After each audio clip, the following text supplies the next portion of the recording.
परवरदिगार आलम अपनी मुक़द्दस किताब कुरान मजीद के सूरह अहज़ाब में इरशाद फरमा रहा है कि अहले बैत अल्लाह ने ये इरादा कर लिया है कि तुमको हर रिज से पाक रखेगा जो पाक रखने का हक़ है।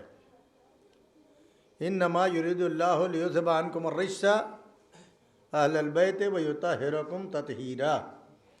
तो अहले बैत तुमसे तमाम रिश्तों को और तमाम नजासतों को दूर रखेगा। अब वो नजासत मानवी हो, जैसे हमारे आपके ऊपर जो है वो मतलब गुस्ल वाजिब हो जाता है, तो नजासत मानवी है। और एक नजासत ज़ाहिरी है, किसी गंदे खून का हाथ में लग जाना, ये नजासत ज़ाहिरी है, हाथ में लग।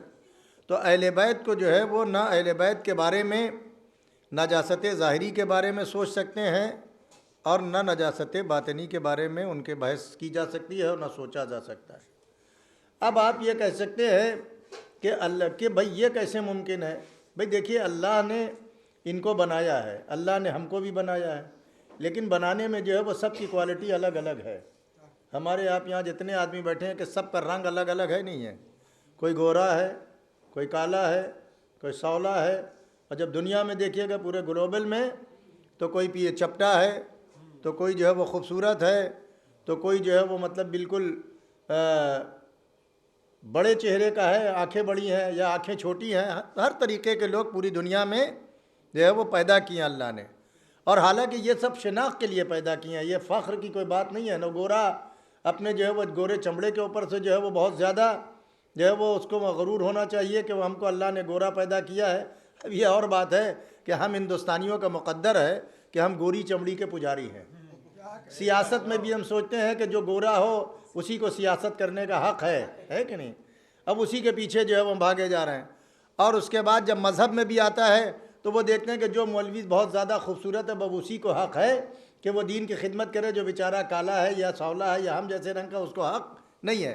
तो ये हमारी एक जो है वो मतलब ये का। अब ये भी है कि फ़ारसी में मसल भी मशहूर है कि मर्दुम शेफ्ता कमालन या जमालन। लोग जो है वो या जमाल की बूझ को मानते हैं को कबूल करते हैं और या कमाल को मानते हैं और कमाल की कदर करते हैं। तो बहरहाल उससे बहस नहीं है। तो बहरहाल ये तमाम चीज़ें जो है वो फ़ख्र के लिए नहीं है, बल्कि जो है वो भाई पैगंबर ने बाकायदा हदीस में फरमाया है कि अरबी को अजमी पर फ़ख्र नहीं है। अरब जो है वो अजम के ऊपर फ़ख्र नहीं कर सकता, नाज नहीं कर सकता कि हम अरब हैं। भाई अरबों की तारीख जो है कोई अच्छी थोड़ी रही है। ये अरब वही तो है कि जो बेटी को ज़िंदा दरगोर कर देते थे। ये वही तो है कि दूसरे कबीलों की औरतों को उठा लाते थे। ये शराब में, कबाब में, जुए में, बुराइयों में, कत्ल गारतगरी में, ख़यानत में, बददयानती में, सारी चीज़ें तो इनके ऊपर लगी हुई थी ना। तो किस बात का फ़ख्र है भाई? सिर्फ इसलिए कि नबी भेजे गए। भाई नबी भेज देने से आपको थोड़ी फ़ख्र हो जाएगा। भाई ठीक है कि भाई नबी आप यहाँ भेजे गए। नबी आप इसलिए कि जाहिर है कि जहाँ सबसे ज़्यादा बीमार होते हैं वहीं जो है वो मेडिकल का कैंप लगता है। भाई जहाँ सबसे ज़्यादा बीमार होते हैं वहीं ज़्यादा मेडिकल का सर्वे होता है। तो भाई आपके यहाँ सबसे ज़्यादा जहालत थी, सबसे ज़्यादा बुराइयाँ थी, सबसे ज़्यादा खराबियाँ थी, सबसे ज़्यादा जो है वो बददयानती थी, सबसे ज़्यादा बदकिरदारियाँ थी, सबसे ज़्यादा फहाशी, सारी चीज़ें थी है। तो अल्लाह ने जो है वो वहीं पर भेजा है कि नहीं। भाई एक बात देखिए कि इंसान, इनके अंदर जो है वो आतिफ़ा भी नहीं था, मोहब्बत भी नहीं थी, और क्या कहते हैं मामता भी तक भी नहीं थी। भाई मामता तक भी नहीं थी। भाई औरत को हैवान समझते थे। औरत को वो समझते थे कि ये इंसान नहीं है, हैवान है। कि भाई औरत को उठा के ले आना और उसके बाद जो है वो दूसरे कबीलों से ले आना और अपने उसके बाद उसी औरत से जब बच्चा पैदा हो और लड़की हो तो उसको जिंदा दरगोर करते थे। लड़का जो है वो रहता था जिंदा रखते थे, लेकिन लड़की को जिंदा दफन कर देते थे। था ऐसा नहीं माहौल था। लेकिन उस माहौल में पैगम्बर इस्लाम ने अपनी बेटी को पाला और अपनी बेटी को जो है वो दुनिया के सामने तारुफ कराया। और ऐसी वैसी बेटी नहीं थी है कि वो अरबों के मिजाज की नहीं थी, वो वहाँ से आई थी है कि जो दुनिया में पैगम्बर। और याद रखिए कि हमारे यहाँ सारे रिश्ते यहीं सब पैदा हुए। आदम यहीं पैदा हुए, नूह यहीं पैदा हुए, इब्राहिम को यहीं पैदा किया, इब्राहिम सारे नबियों को पैदा किया। 1,24,000 सिर्फ फातिमा जहरा के लिए ये मिलता है कि परवरदिगार को जब फातिमा को देना था तो पहले मेराज में बुलाया और उसके बाद जो है वो सेब की शक्ल में फातिमा जहरा को तोहफा दिया।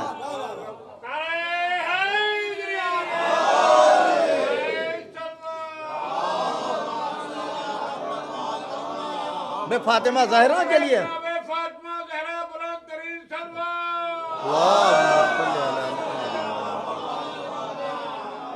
देखिए, मैं नबूवतों पर फजीलत नहीं गिना रहा हूँ, जो हकीकत है उसको गिना रहा हूँ। भाई नबी फातिमा जहरा के लिए वहां बुलाया, फातिमा जहरा को देने के लिए, फातिमा का तोहफा देने के लिए रसूल को वहां बुलाया। और उसके बाद उस तोहफे को रसूल ने कैसे रखा?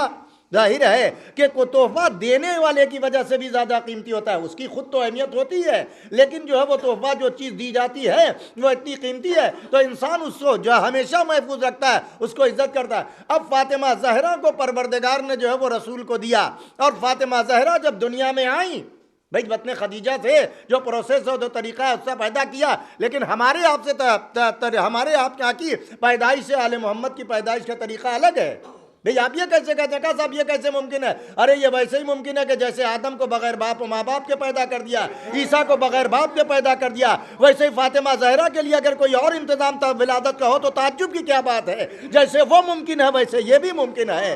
सलावत पढ़ दे मोहम्मद व आले मोहम्मद। क्योंकि फातिमा जहरा की शख्सियत जो है वो बहुत बुलंद है। मुझे सरे दर्द जो है वो फातिमा जहरा सलाम अलैहा के फ़ज़ाइल पर गुफ्तगू करना है। फातिमा जहरा की शख्सियत पहले तो ये, फातिमा जहरा का एक तो ये कि रसूल की बेटी है। भाई पहले रसूल की बेटी से पहले परवरदिगार ने इनको आज नहीं पैदा किया था।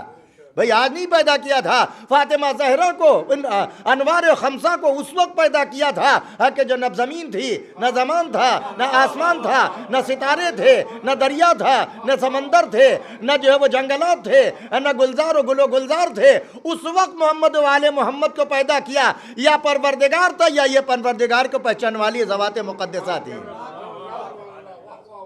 और इनको पैदा किया तो इनको ऐसे आलम में ऐसी जगह रखा है कि जिन्होंने जहाँ इबादतें करते रहे। भाई आज देखिए तरक्की हुई है कि लोग साहब कहते हैं कि भाई आले मोहम्मद को अगर ये हमको फजीलत मिल जाती तो हम भी ऐसे ही हो जाते। ऐसे हरगिज़ ना हो पाते। भाई आले मोहम्मद वाले मोहम्मद को जो मर्तबे अता किए हैं, मोहम्मद वाले मोहम्मद को जो फजीलत अता की है, ये भाई ठीक है परवरदिगार की अताबारी है। भाई हमको आपको मिल जाती तो हम भी हो सकते थे, लेकिन नहीं, ऐसा नहीं है। अल्लाह ने सबका इम्तिहान लिया है, सबको परखा है, सबको जांचा है, आलम आलस में सबसे इकरार लिया है। तवज्जो चाह रहा हूँ कि भाई आप देखें कि आज जो है वो आप अपने दौलत के बलबूते पर अब मोहम्मद वाले मोहम्मद को पैदा किया और पूरी कायनात का निज़ाम भी उनके हवाले कर दिया नहीं कर दिया। तो आप ताज्जुब की बात ना कीजिए, समझिएगा कि अल्लाह ने उनके हवाले कर दिया, ऐसे ही नहीं किया। भाई आप हम मिसाल देते हैं, बात अच्छी तरीके से वादे हो जाए। आज ज्यादातर चीजें जो है वो कार्डलेस होती जा रही हैं। ये वायर वगैरह का ज़माना अब तकरीबन ख़त्म हो रहा है। पंखे हैं रिमोट के ज़रिए से चलने वाले आ गए।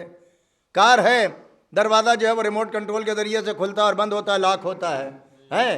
उसके अलावा हीटर भी ऐसे आए, यही लखनऊ में, हिंदुस्तान में मैंने देखा, लखनऊ में मैंने ही ख़रीदा था। ऑरपेट कंपनी ने एक हीटर बनाया था, रूम हीटर, वो रिमोट से चलता था। प्लग लगा दीजिए, उसके बाद रिमोट से चलाइए, बढ़ाइए, टाइमर, सारी चीज़ें लगी थी, है कि नहीं। अब उसके बाद मोबाइल आपका है, भाई यही कार्ड से चार्ज हो गया, उसके बाद ये आपके पास चार्ज आए तो का सारी चीज़ों का। उसके बाद दरवाज़ा घर का निज़ाम चलाने के लिए सारी चीज़ें जो है वो आप, प्रिंटर है वो भी जो है वो कार्डलेस आ गया, आपने दबाया बटन, उसके बाद प्रिंटर से कागज जो है वो छप छप के निकलने लगा। तो सारी चीजें कार्डलेस होती जा रही हैं। आपने ये निज़ाम कैसे खरीदा भाई, कहाँ से मिला आपको, कहाँ से? कहा मौलाना हमने मेहनत की, मशक्क़त की, पैसा कमाया और पैसे के बलबूते पर ये सारा सिस्टम और निज़ाम हमने खरीदा है। तो मालूम ये हुआ कि अगर आप पैसा का मेहनत करके, मशक्क़त करके, खेती बाड़ी करके या दौलत किसी जो है वो जायज़ नाजायज़ ज़रिए से कमाते हैं और उसके बाद उससे एक सिस्टम खरीदते हैं, तो बैठे बैठे जो है वो सारा निज़ाम चला लेते हैं। तो अगर आप पैसे के बलबूते पर ये सारा निज़ाम जो है वो घर के चलाने का खरीद सकते हैं, तो मोहम्मद व आले मोहम्मद ने जो आलमे नूर में इबादतें की है,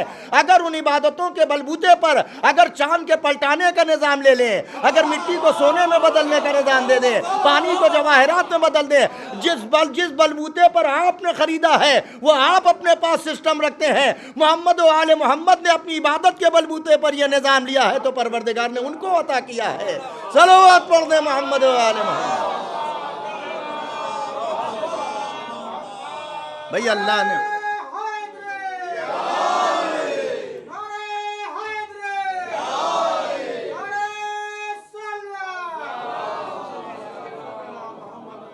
तो ऐसे ही नहीं दिया, परवरदिगार ने उनको जब पैदा किया तो वो हजारों साल तक जो है वो आलमे नूर में अल्लाह की इबादत करते रहे, अल्लाह की बंदगी करते रहे। ना उस जमाने में उनके ऊपर जो है वो कहीं से रिज्क का दाग लगा, ना किसी और की पूजा का दाग लगा, ना वो उस जमाने में नजासत के करीब थे, ना आज है। अब कहेंगे साहब कैसे मुमकिन है, इस दुनिया में है तो कैसे मुमकिन नहीं है कि वो जो है वो नजासत या उन तक ना पहुंच जाए। मैंने कहा बिल्कुल मुमकिन है, कैसे मुमकिन नहीं है भाई। अल्लाह की कुदरत के ऊपर शक कर रहे हैं आप। भाई दुनिया में हर चीज़ बनती है, भाई आग की खुसूसियत है हर चीज़ को जला देना, लेकिन कुछ ऐसे लिबास भी मिलते हैं जो फायर प्रूफ कहलाते हैं। फायर ब्रिगेड वालों से पूछिए कि वो ऐसा लिबास पहन के जो है वो कमरे, जलते हुए कमरे के अंदर चले जाते हैं और वहां से आदमी को जिंदा या चीज़ को जिंदा निकाल कर या चीज़ को महफूज तरीके से ले आते हैं। तो मालूम है आग की खासियत है जलाना, पानी की खासियत है जो है वो चीज़ों को जो है वो जंग लगा के तबाह कर देना, लेकिन ऐसे पिंड और ऐसे कोड आते हैं कि जो मेटल के ऊपर लगा दिया जाता है वो समंदर के अंदर या ज़मीन के अंदर रहता है, ना वो उसको जंग लगता है ना वो ख़राब होता है। तो अगर इंसान जो है वो तहफ़्फ़ुज़ के लिए ऐसा निज़ाम बना सकता है, तो अगर परवरदिगार ने इस्मत का लिबास पहना कर हम मोहम्मद व आले मोहम्मद को भेजा है कि जिन तक ना नजासत पहुंचे, ना बुराई पहुंचे, ना जुल्म पहुंचे, तो ताज्जुब की क्या बात है। तुमने अपने तहफ़्फ़ुज़ के एतबार से चीजें बनाई, अल्लाह ने इस्मत के जरिए से मोहम्मद व आले मोहम्मद को ऐसा बनाया है।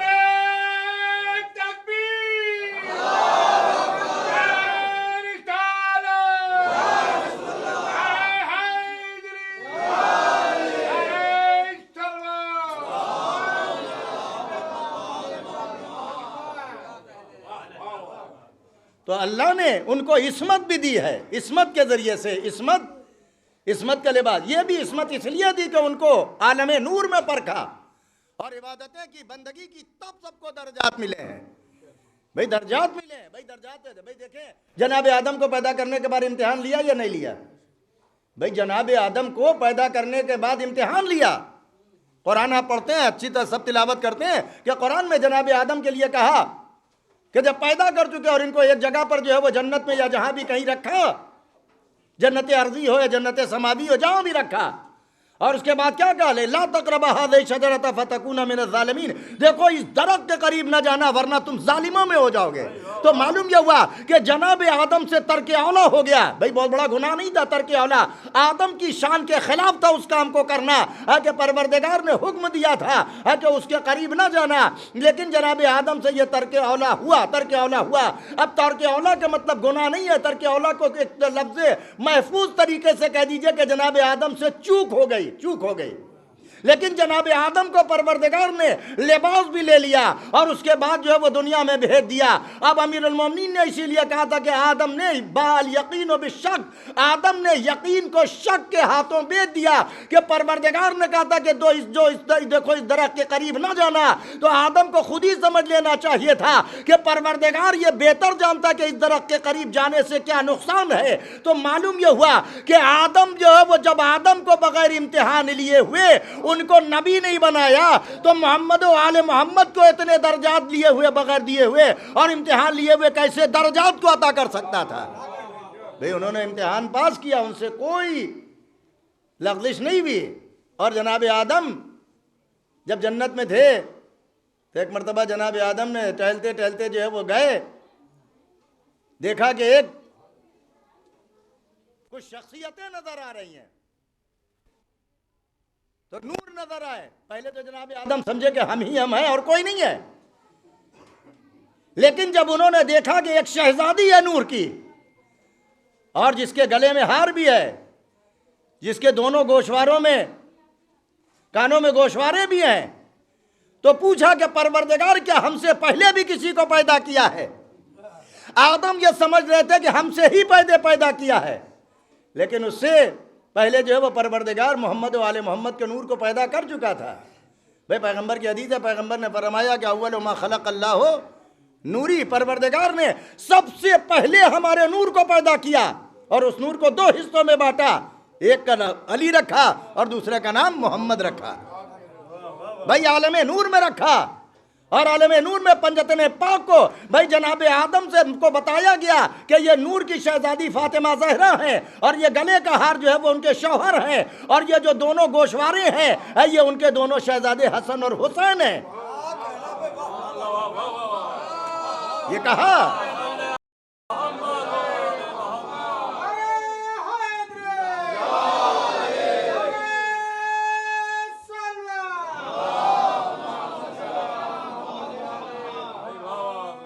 जनाबे पैगंबर पंजतन पाक को खमसे नौजबा को पहले पैदा किया, आदम को बाद में खल्क किया और जनाबे आदम से तरके औला हुआ तो ज़मीन पर भेजे गए। भाई ज़मीन पर भेजे गए और तो तरके औला की वजह से तो मालूम यह हुआ कि अंबिया से तरके औला हुआ। भाई अंबिया में सिर्फ जनाबे आदम ही से तरके औला नहीं हुआ है, भाई जनाबे आदम से ही सिर्फ तरके औला नहीं हुआ है। जनाब यूसुफ नबी है, बाप भी नबी बेटा भी नबी, जनाब यूसुफ भी नबी है और जनाब यूसुफ के वालिद जनाब याकूब भी नबी। तब यहाँ पर दो रवायतें हैं, कहते हैं कि जनाब याकूब को जब अपने बेटों के ज़रिए से बहरहाल मालूमात फराहम हुई कि हाँ यूसुफ ज़िंदा है और अजीज़ है, मिस्र के यहाँ तख्त पे तख्त था जो वजारत उनके पास है और वो साहिब मनसब और साहिब ओहदा है, तो जनाब याकूब अपने बच्चों के साथ गए मिलने के लिए। जब मिलने के लिए गए तो यहाँ दो रवायतें हैं, एक रवायत यह कि जनाब याकूब घोड़े पर थे उचरे नहीं, एक रवायत यह कि जनाब याकूब अपने तख्त पर बैठे रहे और जब बाप जनाब याकूब आए तो जनाब याकूब जो है वो उतर कर अपने बाप की ताज़ीम के लिए नहीं आए। वह परवरदिगार ने एक मरतबा जिब्रील को भेजा और कहा कि जाकर या यूसुफ से कहो कि अपना हाथ अपनी जेब में डालें। जैसे ही जनाब यूसुफ ने अपना हाथ डाला का मुट्ठी बंद रखे और उसके बाद हाथ बाहर निकाले, मुट्ठी बाहर निकाले और मुट्ठी को खोलें। जनाब यूसुफ ने हाथ को डाला और उसके बाद मुट्ठी को बाहर निकाला और जैसे ही मुट्ठी को खोला तो एक नूर था कि जो जनाब यूसुफ के हाथों से निकल गया। ये नूर नबूवत था जो नस्ल यूसुफ से निकल गया। तो मालूम यह हुआ कि अंबिया से तरके औला और चूक हो सकती है, लेकिन मोहम्मद और आले मोहम्मद को अल्लाह ने ऐसा बनाया है कि न जानबूझ के कोई खता हो सकती है, न चूक हो सकती है, न आमदन कोई हो सकती है। अब समझे मेरे मौला ने पूरी जिंदगी जौ की रोटी पे बसर कर लिया लेकिन गेहूं तक को नोच नहीं किया।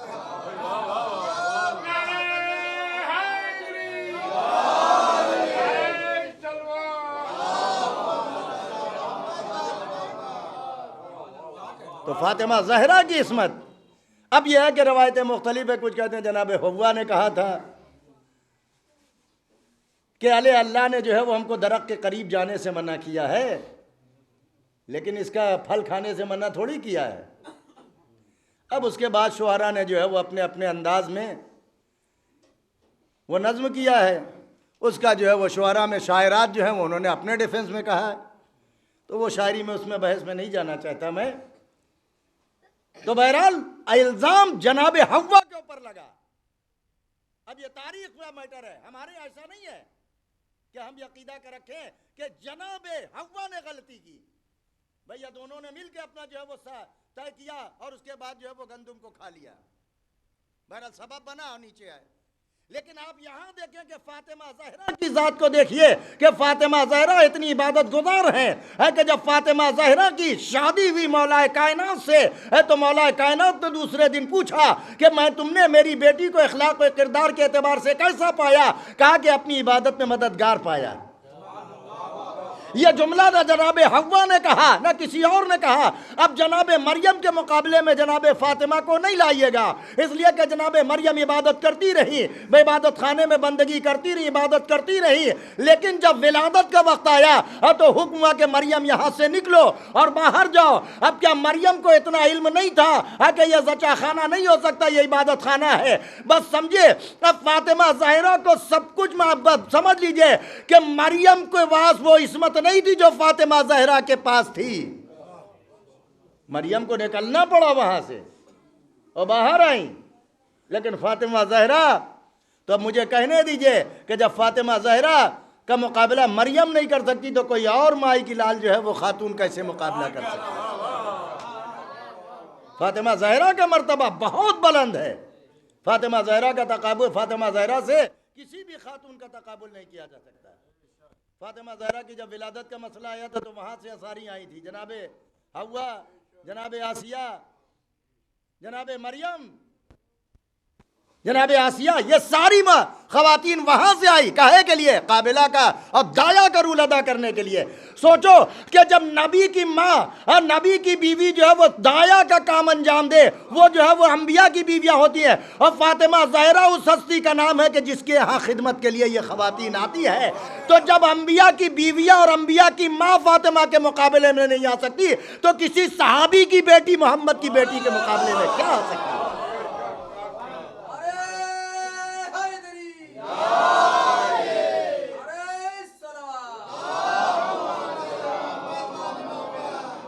फातिमा ज़हरा के मुकाबले में किसी को नहीं लाया जा सकता। फातिमा ज़हरा का मर्तबा कहाँ और फातिमा ज़हरा की अजमत कहाँ? भाई सारी आपके मुसलमानों की किताबें लिखती हैं कि पैगंबर ने जो है बुखारी में मौजूद है रवायत, फातिमा तो पैगंबर ने, फातिमा को पहले तो रसूल के यहाँ बेटी पैदा हुई और रसूल ने बेटी को पाला। पढ़ाने उड़ाने के लिए नहीं मिलता है कहीं कि फातिमा ज़हरा को पैगंबर ने पढ़ाया है, फातिमा ज़हरा को तालीम दी है।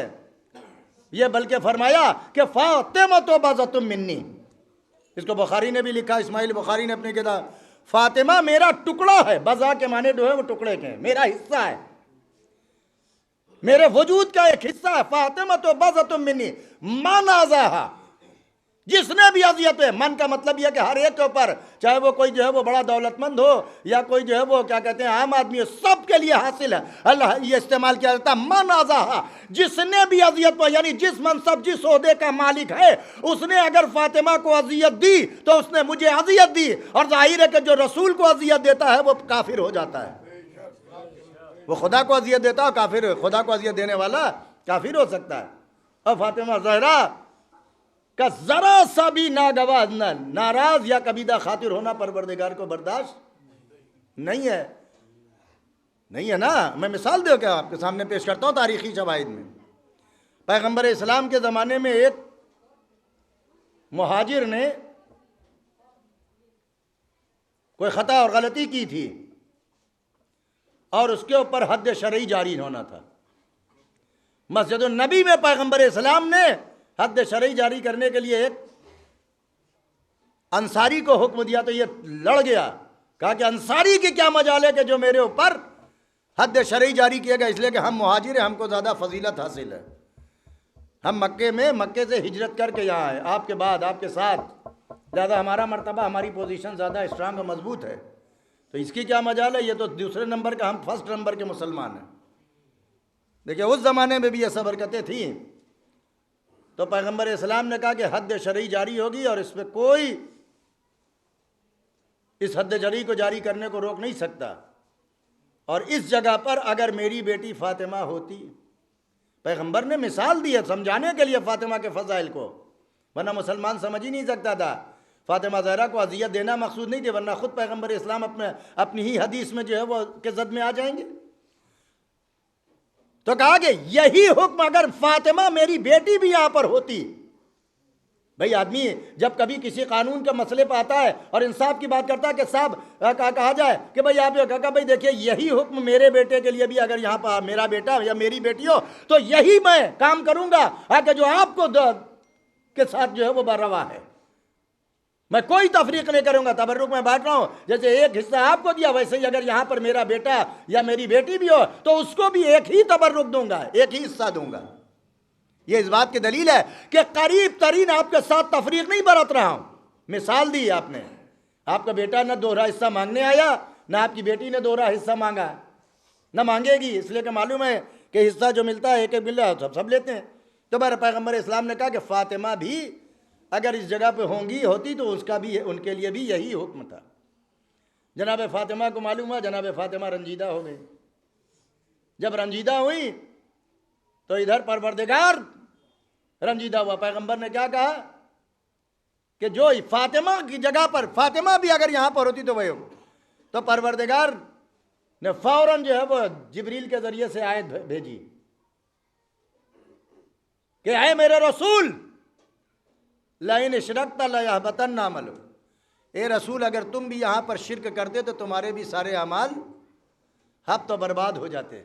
यह कुरान की आयत है, रसूल को वार्निंग दी रहे, अगर तुम भी शिरक करते तो तुम्हारे भी सारे अमाल। भाई रसूल शिरक नहीं करते, लेकिन रसूल ने फातिमा ज़हरा का नाम मिसाल में लिया। परवरदिगार ने फातिमा ज़हरा की नाराजगी का नोटिस लिया और कहा कि अगर तुम भी शिरक करते तो जैसे तमाम मुशरिकों के अमाल बर्बाद हैं वैसे तुम्हारे भी अमाल। अब रसूल नाराज, रसूल जो है वो कबीदा खातिर हो गए, रसूल रंजीदा मरूल हो गए। फौरन परवरदिगार ने कुरान की आयत नाजिल की, लौ काना फीहिमा आलिहतुन इल्लल्लाह लफसदता, अगर आसमान और जमीन में दो खुदा होते तो कायनात का निजाम दरहम बरहम हो जाता। परवरदिगार रंजीदा, यानी पैगंबर ये बताना चाह रहे हैं कि देखो अगर फातिमा का जरा सा शाहिद मिसाल में नाम आ जाए तो ना खुदा बर्दाश्त नहीं कर सकता, तो फातिमा के दर के जलाने को कैसे बर्दाश्त कर लेगा, फातिमा के फदक के छीने जाने को कैसे परवरदिगार बर्दाश्त कर लेगा, कैसे बर्दाश्त कर सकता। फातिमा को अजियत देने वाले जो भी लोग हों, तारीख में आप तलाशिए और पढ़िए और देखिए, लोग पढ़ते उड़ते तो है नहीं और बहस मुसलमानों पर इल्ज़ाम लगा देते हैं फ़ज़ाइल पढ़ने वालों में, कैसा भी अपने पास ना सारी चीज़ें हमारे उलमा ने बाकायदा किताबों में लिखा है और सारी चीज़ों को वादे किया है। फदक के सिलसिले में देखिए, फदक फातिमा ज़हरा का हिस्सा था, उस पर मैं अभी नहीं आ रहा हूं। तो फातिमा ज़हरा की अजमत है और फातिमा ज़हरा के साथ साथ फातिमा ज़हरा के घर की भी बहुत अजमत है। फातिमा ज़हरा के घर, फातिमा ज़हरा जब बचपन में थी तो अरब के माहौल का कोई असर फातिमा ज़हरा पे नहीं हुआ। किसकी बेटी थी? मलिकतुल अरब की बेटी थी, जिसने सारी दौलत जो है वो राह इस्लाम में लुटा दी और खर्च कर दी, सारी दौलत। और कहीं से नहीं मिलता कि फातिमा ज़हरा ने अपनी माँ से कोई फरमाइश की, खदीजतुल कुबरा से, जो मलिकतुल अरब थी, अरब की क्वीन और मलिका थी, उससे कोई मुतालिबा नहीं किया। न फातिमा ज़हरा के लिए कपड़ों के अंबार और जोड़ों के छोड़े, न कीमती जवाहरात थे, न कोई कीमती हार था, न कोई जो है वो बहुत बड़ा मकान और कला और कसर छोड़ा। और फातिमा ज़हरा ने सादगी के साथ जिंदगी गुजारी। 5 साल तक अपनी माँ के साथ रही, 5 साल तक अपनी माँ के साथ रही, लेकिन फातिमा ज़हरा ने मिसाली जिंदगी गुजारी। और इस 5 साल में के बाद फातिमा ज़हरा ने पैगंबर इस्लाम की खिदमत भी की। पैगंबर इस्लाम के ऊपर जब ओझड़ी डाली गई काबे के करीब तो फातिमा ज़हरा गई, फातिमा ज़हरा ने बाकायदा धुलाया भी पैगंबर इस्लाम के ऊपर जो ओझड़ी डाली गई थी। और बाकायदा फातिमा ज़हरा हौसला बढ़ाती रही पैगंबर का। और उसके बाद जब मदीने में आई तो मदीने में भी खिदमतें की। भाई जंग उहद में पैगंबर इस्लाम ज़ख्मी हुए तो फातिमा ज़हरा वहाँ भी गई और पैगंबर का ज़ख्म धुलाती जाती। अमीरुल मोमिनीन सिपर में पानी लाते थे तो फातिमा ज़हरा ने उस वक्त, लेकिन फातिमा ज़हरा आपे से बाहर नहीं हुई। बाप ज़ख्मी हुआ था, बाप के दंदाने मुबारक तोड़े गए थे। हैं, आप यही अंदाज़ा लगा लीजिए कि मक्के की औरतों के जो है वो वारिस के शौहर या उनके रिश्तेदार जब जंगे बद्र में मारे गए है तो वो सब जो है वो नाचती गाती हुई जंगे ओहद में लड़ने के लिए आ गई। और फातिमा को देखिए कि बाप जख्मी हुआ, बाप की तीमारदारी तो करने गई, लेकिन कहीं से फातिमा ज़हरा ने न कोई तकरीर की, न कोई जो है वो बयान दिया, न किसी किस्म का हमला किया। ये फातिमा के कैरेक्टर की दलील है। और यही चीज़ जो है वो फातिमा ज़हरा ने जब फदक का मसला आया तो फदक फातिमा ज़हरा का छीन लिया गया, हड़प गस्ब कर लिया गया। अव्वल तो फातिमा ज़हरा की मीरास बनता ही नहीं था, वो एक अलग मौजू है कि फदक मीरास नहीं थी, इसलिए कि जाहिर है कि पैगंबर ने जब अपनी ज़िंदगी में दिया तो वो हिबा हुआ ना भाई। हिबा अलग चीज़ है, मीरास अलग चीज़ है। मीरास मरने के बाद बढ़ती है, और हिबा जो है वो अपनी ज़िंदगी में जो बाप जिसको चाहे जो दे वो हिबा है। और हिबा जो है वो तरका नहीं बन पाता, और मीरास हिबा नहीं बन पाती।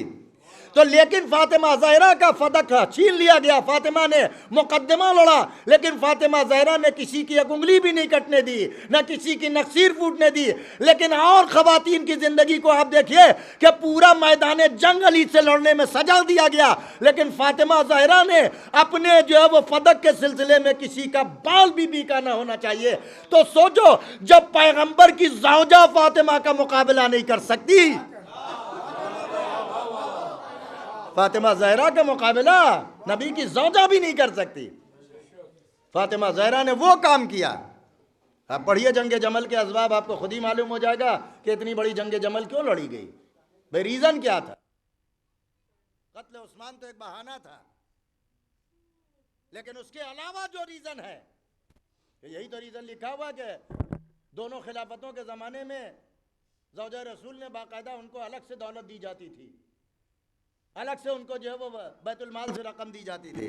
लेकिन फातिमा ज़हरा ने कभी बैतुल माल से जो है वो कभी कोई मुतालिबा किया? कोई मुतालिबा नहीं किया। फातिमा ज़हरा ने कभी वो कोई मुतालिबा नहीं किया। फातिमा ज़हरा को कोई खुसूसियत नहीं थी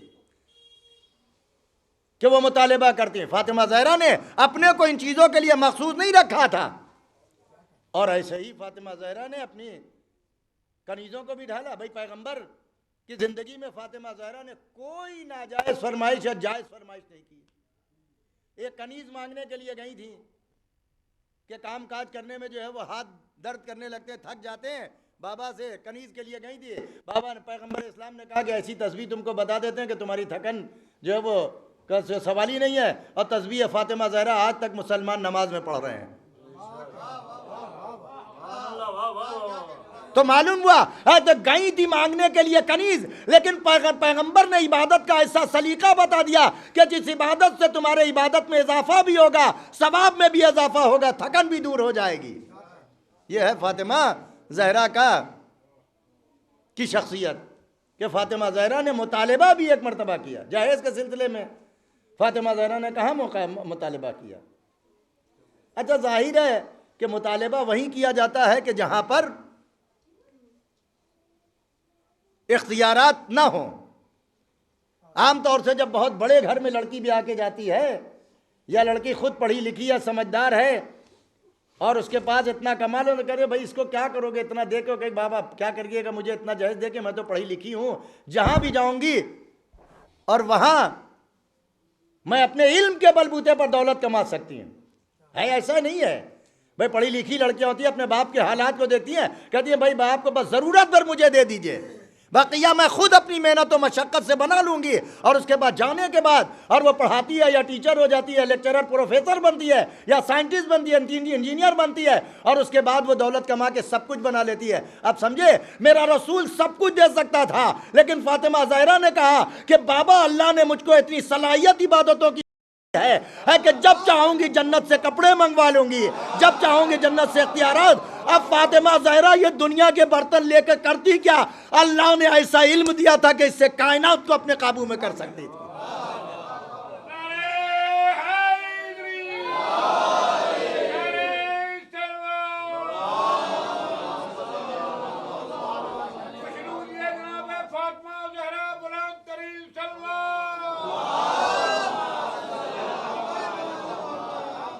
और ये भी नहीं, शौहर भी ऐसा ही था, लेकिन शौहर से भी वहाँ मुतालिबा कुछ नहीं किया कि हमको ये चाहिए।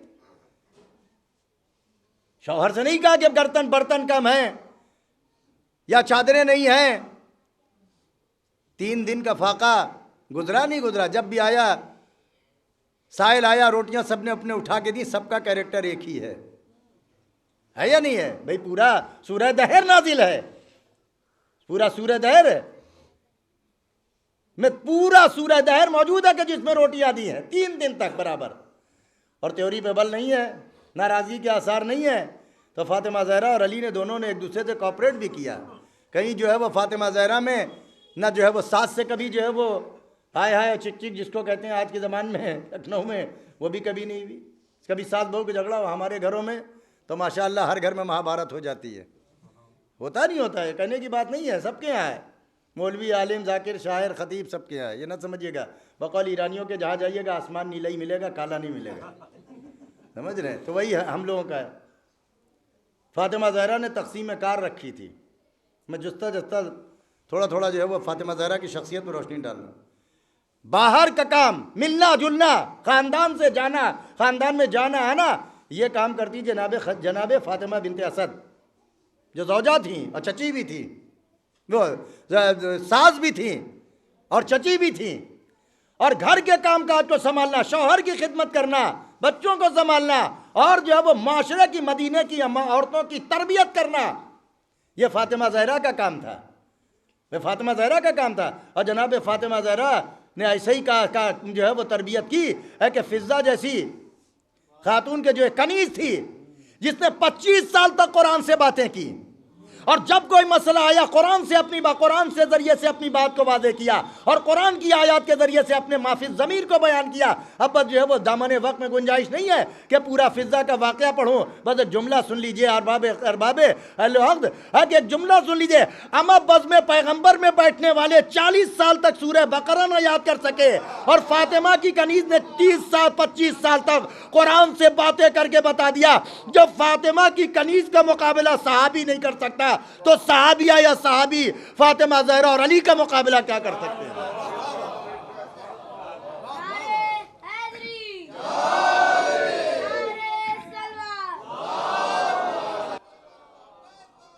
फातिमा ज़हरा के मुकाबले में कोई ना है। अब ठीक है, आपके हाथ में कलम है, मुंह में ज़बान है, जो जी चाहिए लिखिए और जो जो चाहे बयान दीजिए, लेकिन लिखने में इतने अंधे हो गए कि अज़वाज रसूल का जो कैरेक्टर मुसलमानों ने लिखा है वो अगर बयान किया जाए मिंबर से तो आप तो न रोकेंगे, लेकिन अंदर से औरतों से पर्चा आ जाएगा, मौलाना क्या खुराफात आप पढ़ रहे हैं, आपको क्या हो गया है? ऐसी रवायात किताबों में पढ़िए, आयात शैतानी सेंटेनिस वर्सेस जो उसने किताब लिखी रुश्दी ने, वो सब आप ही की किताबों, मुसलमानों की किताबों से लिखा है। प्रकाश ने जो रंगीरा रसूल लिखी थी वो आप ही की हरकतों की वजह से लिखा है। और आज भी पूरी दुनिया में जो इस्लाम बदनाम हो रहा है वो आपकी वजह से बदनाम हो रहा है। अगर मोहम्मद और आले मोहम्मद की सीरत को मद्देनजर रखा होता और वसीयत पैगंबर के ऊपर अमल किया होता तो ये मुसलमान न दर दर रुसवा होता, न जलील होता, न ठोकरे खाता। मुसलमान अपनी हरकतों की वजह से ये आले मोहम्मद के दरवाजे के छोड़ने का अंजाम है कि जूते खा रहे हो। आले मोहम्मद का दरवाज़ा छोड़ा तुमने, आले मोहम्मद के दरवाजे से हटे तो जलील भी हुए, रुसवा भी हुए और हो रहे हो। और अल्लाह ने इस डर का है इनसे जो चीज़ मंसूब है। तो बहरहाल जनाब फ़िज़्ज़ा के बता रहा हूँ कि फातिमा ज़हरा ने तो कोई मुतालिबा कभी किया नहीं अली से कि बर्तन जो मिट्टी के हैं तांबे के चाहिए हैं, कपड़े जो है वो सूती है, हमको रेशमी पर्दे और कपड़े चाहिए, ऐसा कुछ नहीं किया। जनाब फ़िज़्ज़ा ने जब देखा कि घर में बहुत सादगी का माहौल है, जनाब फ़िज़्ज़ा प्रिंसेस और शहज़ादी थी ज़ंजबार अफ्रीका की, और इनको पैगंबर ने बशारत दी थी और इनको हुक्म दिया था कि तुम आओ, एजाज़ इनको मदीने पहुँचाया गया है। और जनाब पैगंबर इस्लाम ख़ुद इनको लेने के लिए गए हैं मदीने से बाहर इस्तकबाल के लिए। फ़ातिमा ज़हरा सलामुल्लाह अलैहा ने कहा कि मैं बाबा जाना चाहती हूँ फ़िज़्ज़ा के लिए, तो कहा नहीं बेटी मैं जा रहा हूँ। अब अजीब व गरीब बात है, अब यहाँ पर बात आ गई तो कहना ही पड़ता है। जब कोई मुल्क का कोई मेहमान आता है तो कौन जाता है लेने के लिए, है भाई? अक्सर कभी कभी ये होता है कि जब बहुत अहम शख्सियत है तो वो अपने किसी नुमाइंदे को एयरपोर्ट भेज देता है कि जाए। तो यहाँ फातिमा ज़हरा की तरफ से नुमाइंदगी कौन करने जा रहा? पैगंबर करने जा रहा है, पैगंबर करने जा रहा है। ये फातिमा की अजमत की दलील है। अब जाहिर है कि अजमत को कहाँ तक बयान किया जाए। भाई हमसे ये ना कहा जाए कि आप पैगंबर को बढ़ा देते हैं, इसलिए कि यही हमारे ऊपर इल्ज़ाम है कि पैगंबर से आप हर अली को बढ़ा देते हैं। ना हमने अली को बढ़ाया, ना हमने फातिमा ज़हरा से ज़्यादा फातिमा ज़हरा को नबी से ज़्यादा बढ़ाया, इसलिए कि नबी ने उठ उठ के ताज़ीम करके बताया कि हम फातिमा को बढ़ा रहे हैं, तुम नहीं बढ़ा सकते। और यही चीज़ अली के बारे में कहा कि अली पैगंबर इस्लाम के पास बैठे हुए हैं। अली ने एक मरतबा अली का चेहरा देखा और कहा, अली चंद फजीलतें अल्लाह ने तुमको ऐसे दी हैं कि मुझको भी नहीं दी। चंद फजीलतें अल्लाह ने तुमको ऐसी दी है कि मुझको भी नहीं दी है। जैसी ज़ौजा अल्लाह ने तुमको अता की वैसी ज़ौजा मुझको अता नहीं की। जैसा खुस्र अल्लाह ने तुमको अता किया वैसा खुस्र मुझको अता नहीं किया। जैसे बेटे अल्लाह ने तुमको दिए हैं वैसे बेटे मुझको। अरे मुसलमानों, जब बात फज़ाइल में नबी अली के मुकाबले में नहीं आ सकता, अब तो तुम्हारी क्या हैसियत है कि अली के मुकाबले में लाओगे? ये पैगंबर वाज़े कर रहे हैं कि देखो अली के मुकाबले में न था, ना अली के से किसी को बढ़ाने की कोशिश न करना। अली को फजीलतें कुछ अल्लाह ने ऐसी दी हैं कि मुझको नहीं दी हैं, ये सामने ही बात। तो बहरहाल जनाब फिज़्ज़ा ने जब घर का माहौल देखा तो फिर जनाब फिज़्ज़ा ने इल्म कीमिया के ज़रिए से उन्होंने सोने की प्लेट बनाई, पत्थर, और बना के लेकर आई मौलाए कायनात के पास। कहा मौला ये बाज़ार में जाके बेच दीजिए और कुछ घर के लिए जो है वो असबाब और सामान ख़रीद दीजिए जो ज़रूरी हैं।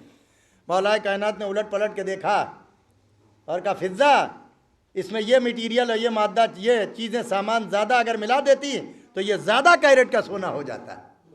अब जो फिज़्ज़ा ने ये मौला कायनात से सुना, अभी फातिमा तक बात नहीं आई है, अली तक आई। फातिमा जनाब मौला कायनात ने कहा कि अगर इसमें ये मादा, ये मटीरियल ज़्यादा मिला देती है तो ये ज़्यादा कैरेट का सोना हो जाता। तो फिज़्ज़ा ने कहा कि मौला क्या आपको ये भी आता है? तो मौला ने कहा कि फिज़्ज़ा मुझे क्या कुछ नहीं आता, कौन सी चीज़ है कि जिसका मुझे इल्म नहीं है, लेकिन हम अपनी दुनिया के लिए इन चीज़ों को इस्तेमाल नहीं कर सकते।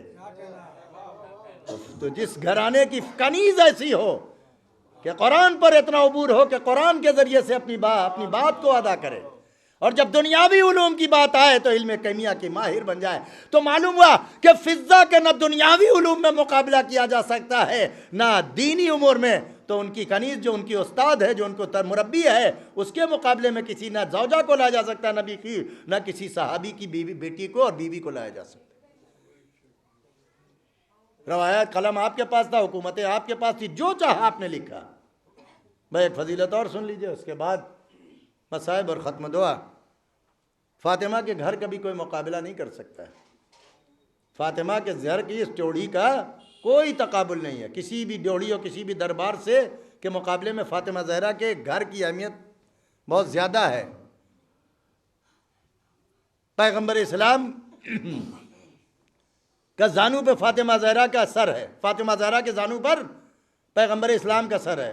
बाप का सर बेटी के जानू पर है। तबीयत नासाज है, आराम कर रहे हैं पैगंबर इस्लाम,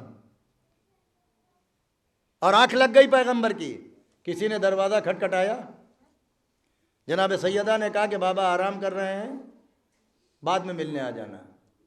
फिर कुछ देर खामोशी रहे, फिर खटखटाया, फिर कहा कि भाई बाबा आराम कर रहे हैं, जब बाद बेदार होंगे थोड़ी देर के बाद आ जाना। लेकिन तीसरी मरतबा कुछ ऐसे लहजे में कहा कि फातिमा ज़हरा रंजीदा हो गई और आंखों से आंसू समझ गई कि ये कौन है आने वाला। वह फातिमा ज़हरा सलामुल्लाह अलैहा के आंखों से आंसू का गिरना था। पैगंबर ने आंखें खोली, बेटी गिरिए के क्या सबब है, ये महजून और मगमूम क्यों हो? कहा बाबा दरवाजे पर आने वाला बार बार इजाज़त मांग रहा है, बार बार इजाज़त मांग रहा है। मैं कह रही हूँ कि बाबा आराम कर रहे हैं। तो एक मरतबा पैगंबर इस्लाम ने कहा, बेटी फातिमा ये तेरे घर का शरफ है, आने वाला कोई और नहीं है, ये मलकुल मौत है जो तेरे दरवाजे पर इजाज़त मांगने के लिए आया है। भाई यही मलकुल मौत जनाब सुलेमान जब गार्ड ऑफ ऑनर ले रहे थे और अपनी फ़ौजों का मुआयना कर रहे थे और कसर पर थे, टावर पे, और खड़े हुए थे स्टिक लगाए हुए, और कहा था कि कोई भी बग़ैर मेरी इजाज़त के टावर के ऊपर ना आए, सब नीचे। इतने में जीने पर जो है वो कदमों की चाप महसूस हुई। जनाब सुलेमान को पलट के देखा तो एक आदमी चला आ रहा है जीने चढ़ता हुआ। कहा भाई तुम कैसे, मैंने इजाज़त के नहीं, बगैर मेरी इजाज़त के कैसे आ गए? कहा सुलेमान मैं वो हूं कि जिसको कहीं इजाज़त लेने की ज़रूरत नहीं पड़ती है। कहा कौन हो? कहा कि मैं मलकुल मौत हूं, आपकी रूह कब्ज़ करना चाहता हूं। कहा सुलेमान ने कहा कि बस इतनी मोहलत दे दो कि धूप से साए में चल जाए। कहा इतनी भी मोहलत नहीं है और सुलेमान की रूह कब्ज़ कर दी। अब जुमला सुन लीजिए। अरे जब फातिमा की चौखट का मुकाबला फिरौन का दरबार जनाब सुलेमान का दरबार नहीं कर सकता तो किसी और का घर फातिमा के घर के मुकाबले में कहां से आ सकता है? फातिमा की शख्सियत बहुत अजीम है। फातिमा ज़हरा की सवाने हयात को हमारी लड़कियों को और औरतों को पढ़ना चाहिए और मर्दों को भी पढ़ना चाहिए। फातिमा ज़हरा के एक एक ज़िंदगी के पहलू पर रोशनी। फातिमा का सब्र पढ़िए कि फातिमा ज़हरा कैसी साबिरा थी। शौहर के गले में रस्म बन गई लेकिन फातिमा ज़हरा ने कोई औल फौल बात नहीं की। फातिमा ज़हरा ने किसी को हमला नहीं किया। फातिमा ज़हरा का फदक छीन लिया गया लेकिन फातिमा ज़हरा ने फदक के सिलसिले में कोई किसी की एक उंगली भी और नक्सीर भी न कटने दी, न उंगली कटने दी, न नक्सीर फूटी। चे जाए कि कत्ल होना और मारा जाना। फातिमा ज़हरा के घर को दरवाज़ा जलाया गया लेकिन फातिमा ज़हरा ने किसी के घर दरवाजे को नहीं जलाया, न जलवाया। बनी हाशिम ताकतवर थे, बनी हाशिम के पास कुदरत थी, ताकत थी।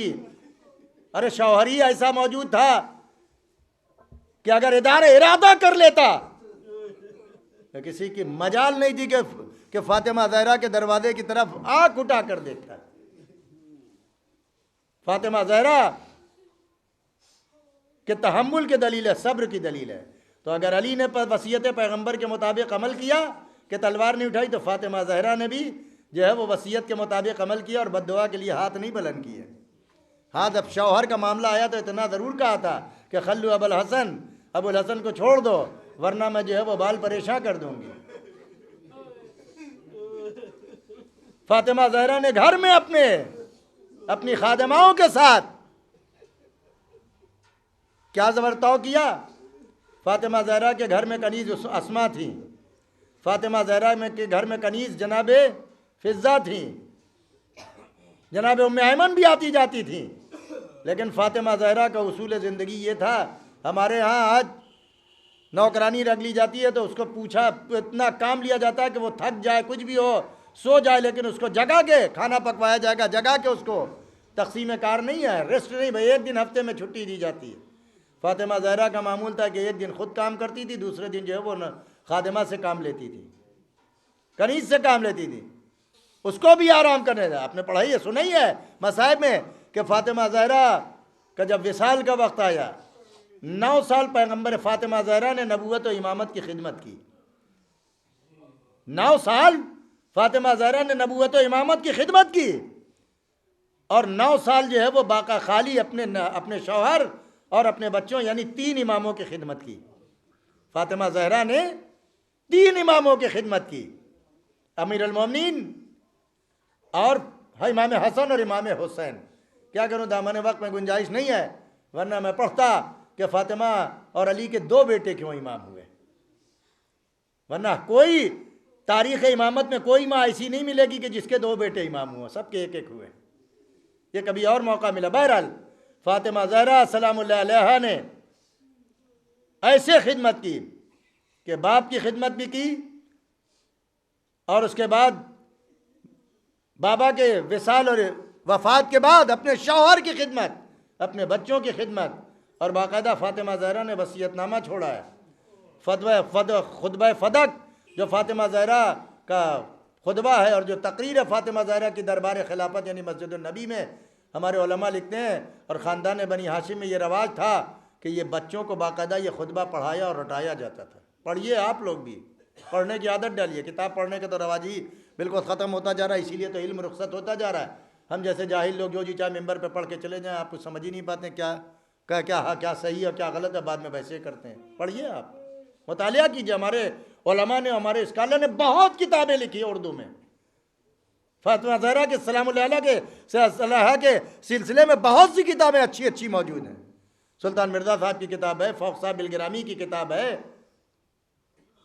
एक और आलिम और बहुत से लोग, मुजफ्फर अली खान साहब इलाहाबाद वाले, उन्होंने सवाल उम्रिया फातिमा ज़हरा लिखी है, बिहारुल अनवार का फातिमा ज़हरा सलाम अलैहा से मुतालिक किताब। बहरहाल तो फातिमा ज़हरा ने अपने शौहर की खिदमत की, और तारीख़ ये भी लिखती है कि जब फातिमा ज़हरा को दुनिया से 18 साल की उम्र में फातिमा ज़हरा असा लेकर चलने लगी थी। 18 साल में हमारे यहाँ लड़कियाँ अभी ब्याही भी नहीं जाती हैं। कम वाक़यात होते हैं कि 18 साल से कम 3 लड़कियाँ 18 साल में ब्याह दी जाए। अब तो 20-22 साल 23 साल लड़कियों की तालीम के बाद ही होता है। लेकिन फातिमा ज़हरा ने 18 साल की उम्र में असा लेकर चलने लगी। और फातिमा ज़हरा ने मौलाए कायनात से वसीयत की, ए अबुल हसन, अगर आप मेरे बाद जो है वो शादी कीजिएगा, तो एक दिन जो है वो अगर ज़ौजा के पास रहिएगा तो एक दिन मेरे बच्चों के पास रहिएगा। इसलिए कि फातिमा ज़हरा ये मोहब्बत को तक़सीम कर रही है। ए अबुल हसन, मैंने बराबर से आपके बच्चों के ऊपर शफ़क़त की, मेहरबानी की, कभी बच्चों से जो है वो झिड़क के बात नहीं की, कभी बच्चों को डांटा नहीं। बच्चों में मासूम भी थे, गैर मासूम भी बच्चे थे, इस्मत के वो दर्जे वाले नहीं थे। जनाब ज़ैनब भी थी, जनाब उम्मे कुलसूम भी थी। लेकिन फातिमा ज़हरा ने शौहर को वसीयत की और उसके बाद कहा कि अबुल हसन, जब मेरी वफ़ात हो जाए तो रात में गुस्ल दीजिएगा, रात में कफन पहनाइएगा, मेरा जनाजा तारीख़ी शब में उठाइएगा, और जो ताबूत जो है वो फ़िज़ा ने मुझे और अस्मा ने बताया है उसी तरीके का ताबूत बना के मेरा जनाजा उठाइएगा। और उसके बाद ये भी कहा कि मेरे बच्चे छोटे हैं, इनका हर तरीके से ख्याल रखिएगा। फातिमा ज़हरा ने वसीयतें की। फातिमा ज़हरा ने कहा कि देखिए कि अबुल हसन, फ़ला फ़ला को मेरे जनाजे में ना आने दीजिएगा, फ़ला फ़ला मेरे जनाजे में ना आए, इसलिए कि मैं नहीं चाहती कि वो मेरे जनाजे में आए। 3 लोगों के नाम लिए और एक ज़ौजा पैगंबर का नाम लिया कि ये मेरे जनाजे में ना आए। जिसको देखना हो तारीख़ में उठा कर देख ले, ये मैं अपना अक़ीदा नहीं पढ़ रहा हूँ, ये तारीख़ी हक़ाइक़ है जो आपके सामने बयान कर रहा हूँ। फातिमा ज़हरा ने सारी वसीयतें की, मौलाए कायनात अपने कामकाज को चले गए। फातिमा ज़हरा ने बच्चों को नहलाया धुलाया, घर की सफाई सुथराई की। उस दिन आपकी बारी थी, जब सफाई सुथराई कर चुकी और जब क्या कहते हैं बच्चों को नहला धुला चुकी और ख़ुद जो है वो नहा धोकर तैयार हो गई, तो एक मरतबा अस्मा से कहा कि मैं हुजरा इबादत में जा रही हूँ, मैं इबादत के लिए हुजरे में जा रही हूँ। तो मालूम हुआ कि फातिमा ज़हरा शौहर की अभी भी इबादत में मशगूल थी, कि जब शौहर के कामों को कर रही थी, बच्चों की खिदमत कर रही थी, वो भी इबादत थी। अब जो है वो इबादत इलाही में फिर जा रही है कि अल्लाह के हुजूर हाजिर होकर इबादत करने जा रही हैं। फातिमा ज़हरा ने कहा, अस्मा, जब तक मेरी तस्बीह और तहलील की आवाज़ आती रहे है तू अंदर ना आना, जब तक मेरी तस्बीह और तहलील की आवाज़ आती रहे न तू बाहर है, तुम मेरे हुजरे में ना आना। अस्मा कहती है कि मैं बाहर बैठ गई और कान जो है वो हुजरे की तरफ लगाए रही, दर की तरफ, तो आवाज़ आती रही, सुब्बूहुन कुद्दूसुन, इस्तिग़फ़ार की आवाज़, तस्बीह की आवाज़, तहलील की आवाज़ आती रही। लेकिन एक मरतबा मैंने देखा, मैंने सुना कि फातिमा की आवाज़ अब नहीं आ रही है। बस मेरा दिल बेचैन हो गया, घबरा के उठी, इंतज़ार किया एक लम्हे के लिए। जब आवाज़ नहीं आई मैंने दरवाज़ा खोला, अंदर गई, देखा बिन्ते रसूल दुनिया से रुखसत हो चुकी हैं, माथे पर मौत का पसीना। फातिमा अस्मा ने चीख मारी। एक मरतबा मौला हसन आए नाए का मादर गिरामी हुजरे में है, कुछ तबीयत अलील है। एक मरतबा जाके माँ से दुआ कहा कि अस्मा नहीं, मेरी दुनिया से माँ चली गई। शहजादे रोते हुए बाबा के पास पहुँचे, ए बाबा, मादर गिरामी दुनिया से रुखसत हुई, जज़ाकुम रब्बुकुम। मौलाए कायनात तशरीफ़ लाए। मौलाए कायनात ने फातिमा ज़हरा सजीब मासूम आलमियान के वसीयत के मुताबिक आपको गुस्ल दिया। जब गुस्ल देने लगे, गुस्ल देते जाते थे, असहाब पानी दे रहे थे, मौलाए कायनात गुस्ल दे रहे थे। एक मरतबा गुस्ल देते देते मौला चीख मार के रोए। चीख मार के रोना था कि असहाब ने पूछा, मौला आप चीख मार के क्यों रोए, क्या गजब हो गया? अरे फातिमा की पसलियाँ टूट गई थी, लेकिन मुझको न बताया। फातिमा ने सब्र किया, जज़ाकुम रब्बुकुम। फातिमा ज़हरा को कफन पहनाया। कफन पहनाने के बाद ताबूत में रखा। ताबूत में रखे के बाद जनाजा सहने खाना में लाए। एक मरतबा एक एक बच्चे को आवाज़ दी कि आओ मेरे लाल, अपनी माँ का आखिरी दीदार कर लो। एक मरतबा इमाम हुसैन से कहा कि छोटे थे, कहा बेटा आओ अपनी माँ का आखिरी दीदार कर लो। बस एक मरतबा जनाब इमाम हुसैन ने कहा बाबा अम्मा के अम्मा जब तक बुलाती नहीं थी मैं नहीं आता था, माँ अब भी बुलाएंगी तो मैं आऊँगा। बस एक मरतबा इतना इमाम हुसैन को रोते हुए कहना था कि बंदे कफन टूटे, हाथ बरामद हुए कफन से, हसनैन दा हुसैन दौड़ दौड़ के निपट गए, मलाए आला में तरातुम बच गया, निदा इलाही आई, ए अली अरे हसनैन को जनाजे से हटा लो वरना मलाइका में तलातुम बरपा हो गया है। अरे मलाइका में गिरिया की आवाज, हसनैन को जुदा किया, समझा बुझाकर जनाजा लेकर चले। अरे पीछे पीछे बच्चे रोते हुए, 5 बरस की ज़ैनब, अरे फातिमा का गाम, तारीकी है शब, वो अली ने कब्र में उतारा और कहा कि या रसूल अल्लाह आपकी अमानत, अरे जैसी थी वैसी न दे सका। अरे मतलब ये था फातिमा ने सब्र किया, पसलियां टूट गई, मुझको न बताया, अरे जख्मी पहलू लेकर दुनिया। अला लअनतुल्लाहि अलल कौमिज़ ज़ालिमीन व सयअलमुल लज़ीना ज़लमू अय्या मुनक़लिबिन यनक़लिबून। परवरदिगार मोहम्मद वाले मोहम्मद का वास्ता हमारी इस इबादत को कबूल फरमा। परवरदिगार मोहम्मद वाले मोहम्मद का वास्ता हमको जनाब सैयदा सलामुल्लाह अलैहा के मुतक़िदीन में और उनकी मारिफत रखने वालों में शुमार फरमाना। परवरदिगार हमको फ़ातिमा ज़हरा सलामुल्लाह अलैहा की शफ़ाअत महशर में हमारे नसीब में करार देना। परवरदिगारा मोहम्मद वाले मोहम्मद का वास्ता मखसूसन सैयद आलमियान का वास्ता जो लोग परेशान हाल हैं उनकी परेशानियों को बरतरफ फरमा। परवरदिगारा जो मरीज़ हों उनको जनाब सैयदा सलामुल्लाह अलैहा के सदक़े में शफ़ाए कामिल और आजिल अता फरमा। परवरदिगारा पूरी दुनिया से इस कोरोना को रुख़सत फरमा। परवरदिगारा जनाब फ़ातिमा ज़हरा सलामुल्लाह अलैहा की शहादत के अय्याम में जो है वह कोरोना वैक्सीन जो है वह शुरू हुई है। परवरदिगारा इस वैक्सीन को लोगों के लिए मुफीद और सेहत बख्श करार देना। परवरदिगारा पूरी दुनिया से ये मर्ज जल्द से जल्द रुख़सत हो जाए। परवरदिगारा इमाम ज़माना अलैहिस्सलाम के ज़हूर में ताजील फरमा। परवरदिगारा हम सब का शुमार इमाम ज़माना अलैहिस्सलाम के नासरीन में करना।